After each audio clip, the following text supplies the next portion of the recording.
திரு வீர விக்னேஸ்வரன் கன்சிடரே பண்ணல அப்படிங்கிறாங்க. கன்சிடர் பண்ணலைன்னா அண்ணா இவ்வளோ நேரம் உணர்ச்சி வசப்பட்டு பேசியிருக்க மாட்டார். ஒரு மனசாட்சிக்கு தெரியும், நான் அதை விட்டுறேன், மக்கள்கிட்டே நான் விட்டுறேன். ஒரு கன்சிடர் பண்ணுறாங்களா பண்ணலையான்ட்டு.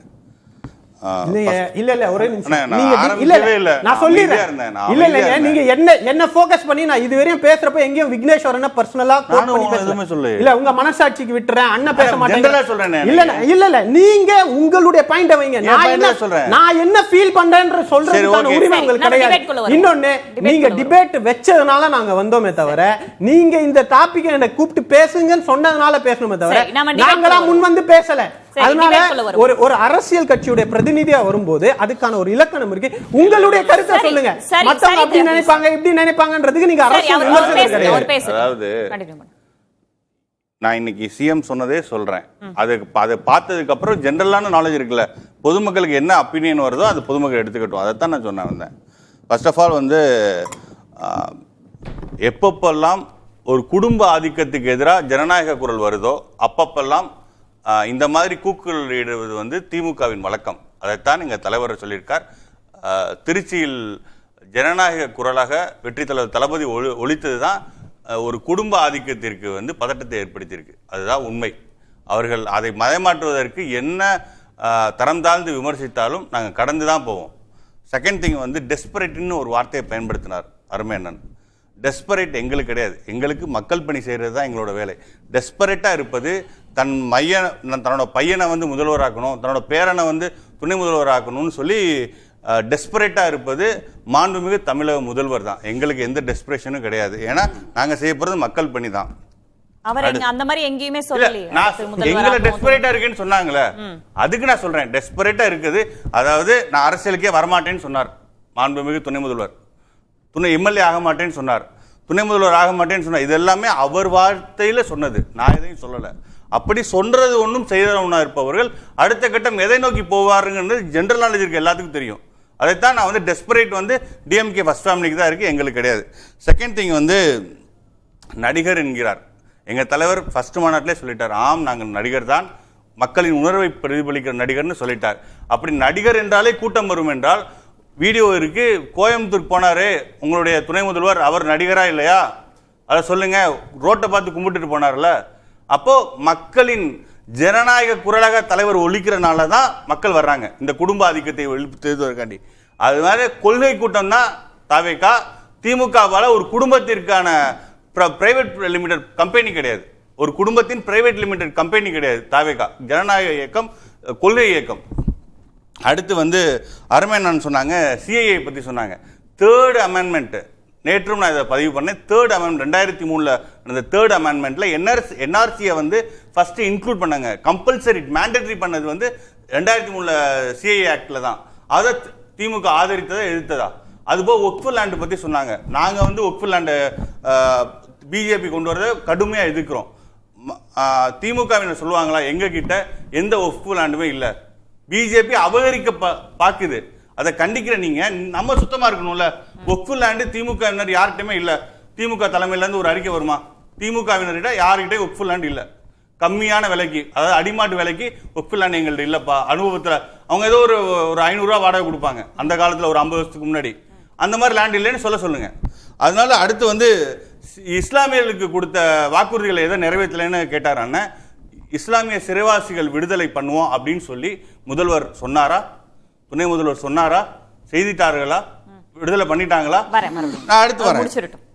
அடுத்து வந்து அண்ணா சொன்னாரு சினிமாவையும் அரசியலையும் ஈக்குவேட் பண்ணார்.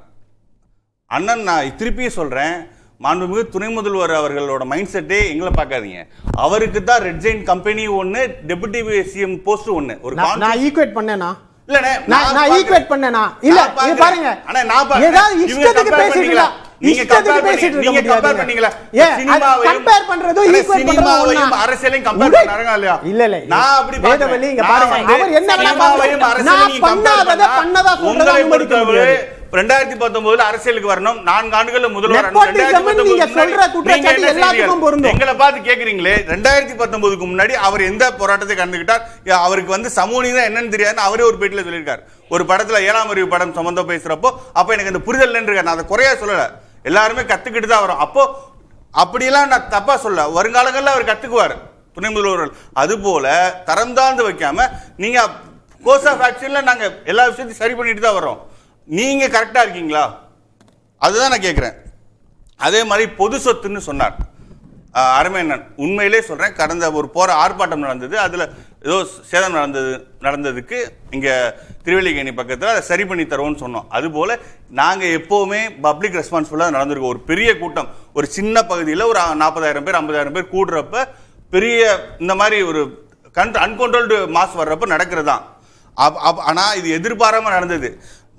2007 வந்து மதுரையில் ஒரு சம்பவம் நடந்தது. தினகரன் எரிப்பு, 3 பேர் படுகொலை செய்யப்பட்டார். உடைஞ்ச பொருளை நாங்க வாங்கி கொடுத்துடலாம், போன உயிரை திமுகவினர் குடும்ப சந்தையில குடும்ப சொத்து பிரிக்கிற சந்தையில வாரிசுரிமை போர்ல 3 பேர் இறந்தார்களா இல்லையா? வாரிசுரிமை போர்ல 3 பேர் இறந்தார்களா இல்லையா? இது என்ன கம்பேரிசன்? இது உண்மை. வேதவல்லி என்னங்க கம்பேரிசன்? ஆமா, ஒரு லாஜிக் இருக்கா? ஒரு லாஜிக் இருக்கு. அது ஒரு கிரிமினல் ஆஃபென்ஸ், கைது பண்ணி அது கன்விக்ட் ஆனவர். இதுதான் பிரச்சனை தாவேகாவோடது. இல்ல அரசியல் புரிதலே இல்லாம பேசுறது. உங்களுக்கு தானே புரிதல் இல்ல, கன்விக்ட் ஆனவர் திமுகனே. ஏன் இப்ப யாருமே அதை டிபேட் பண்ணலையேங்க? அதுவும் இவங்க கூட்டத்தை சார் எங்க அதுவும் இங்க தனி மனிதரை பார்க்கக்கூடிய வரக்கூடிய ஒரு கூட்டமும் முடிஞ்சுங்க. இது எதிர்பாராம கிரைம்ங்க, இது கிரைமா? எங்க கட்சியினர் ஒரு பொது இடத்துக்கு வராங்க, அங்க ஒரு பெரிய மாசுல எதிர்பாராம சில விஷயத்தை வந்து சேதம்னு சொல்றீங்களே. ஒரு திமுகவினர் தங்க குடும்ப, அதாவது கட்சிக்குள்ள நடக்கிற பவர் பாலிடிக்ஸ்க்கு ஒரு ஒரு ஒரு நீங்க டாபிக் குள்ள வந்துருங்க. டாபிக் குள்ள வந்துருங்க. ஒரு ஒரு ஒரு சர்வே விட்டதுக்காண்டி கொளுத்தி விட்டாங்களே, அது சரியா? நீங்க டாபிக் குள்ள வந்துருங்க. இந்த ஒப்பிடே முதல்ல தவறு இல்ல. நீங்க டாபிக் குள்ள வந்துருங்க. தாவேகாவை திமுக சரிசமமாக வச்சு பார்க்கல, 10ஓட 11 தான் பாக்குதுன்றாங்க. அப்படி அப்படி இல்ல தாவேகாக்குன்றாங்க. அப்படிதான் உணர்றீங்களா? அது மட்டும் பதில். முதல்வர் அவர்கள் நேத்து வந்து 2 அறிக்கை, ஃபர்ஸ்ட் வந்து அந்த முப்பெரும் விழா அறிக்கைக்கு வாங்க. அந்த முப்பெரும் விழா அறிக்கையில வந்து முதல்வர் என்ன சொல்றாரு? கொள்கையற்ற கூட்டம் அப்படிங்கிறார்.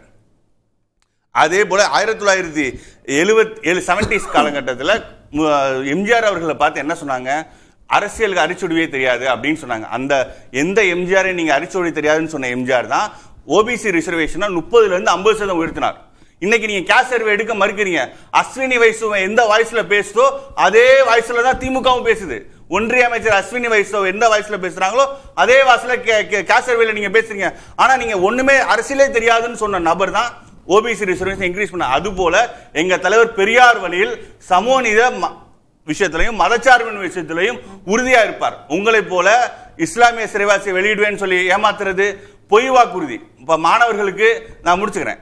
இப்ப வந்து அடுத்து வந்து வாக்குறுதிகள் பத்தி இன்னொரு விஷயம் சொல்லியிருக்காரு சிஎம். கண்டுக்கலன்னு சொன்னதுக்கு நான் சொல்றேன். சிஎம் சொல்லியிருக்காரு இன்னைக்கு சொன்ன அறிக்கையில பொத்தாம் பொதுவா வந்து வாக்குறுதிகள் நிறைவேற்றலன்னு சொல்றாங்கன்னு சொல்றாரு. இதுல இருந்து என்ன தெரியுதுன்னா சிஎம்க்கு வந்து தவறான தகவலை யாரோ சொல்லியிருக்காங்க. மேடம் முடிச்சுக்கிறேன் மேடம். பொத்தாம் பொதுவா சொல்லல, எங்க தலைவர் டைரக்டா சொல்லியிருக்காரு. மாணவர்களுக்கு கல்வி கடன் தள்ளுபடி பண்ணுவேன்னு சொன்னீங்களா? சொல்லையா? சொன்னீங்களா? செஞ்சீங்களான்னு கேட்டார்.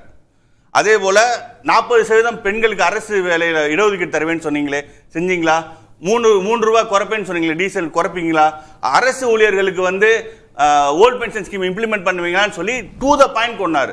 இந்த கொஸ்டினுக்கு எஸ் ஆர் நோ தான் சொல்லணும். நாங்க அப்படி 19 சொல்லல, வாக்குறுதி நம்பரை வாக்குறுதியை சொல்லியிருக்கோம். அப்ப 19 நேற்று பேசுன எங்க தலைவர் இன்னைக்கு உங்க அறிக்கை வருது. நீங்க எங்களை பேசலன்னு நீங்க நினைச்சீங்கன்னா, கண்ணை மூடிட்டு பூமி இருந்துச்சுன்னு நீங்க நம்புனீங்கன்னா அது நான் உங்களை பார்த்து பொதுவாக விமர்சனம் வைக்கிறாங்கன்னு திரு முதல்வர் சொன்னது திரு விஜய் அவர்களை தான் அப்படின்றது எப்படி புரிதலாகும்? பழனிசாமி தான் விமர்சனம் வைக்கிறாரு, அவர் கூட பதில் சொல்லிருக்கலாம் இல்லையா? அவரு வந்து கடந்த 130 கூட்டத்துல பேசிட்டு இருக்காரு. ரீசெண்டா நேற்று பேசினது நாங்க ஒரு மாசத்துக்கு முன்னாடி பண்ணதுக்கு தான் இப்ப அறிக்கை விடுறாரா? ரைட்.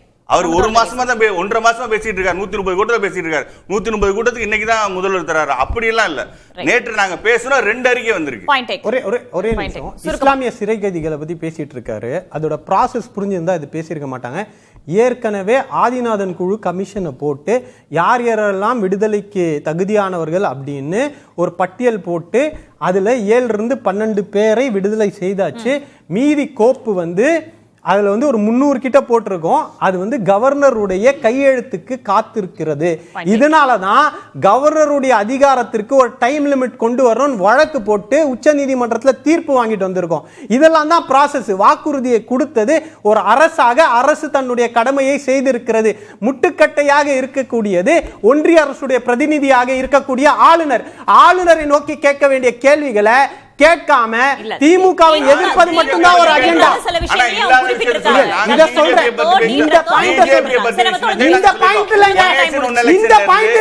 இந்த பாயிண்ட்ல நான் கேக்குறேன்.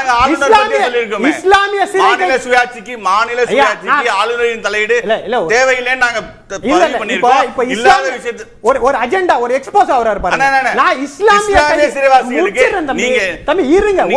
நான் என் நேரத்துல நான் என் பெர்மிஷன் கேட்டு நான் வாங்குறேன். நான் பேசிட்டு இருக்கேன்.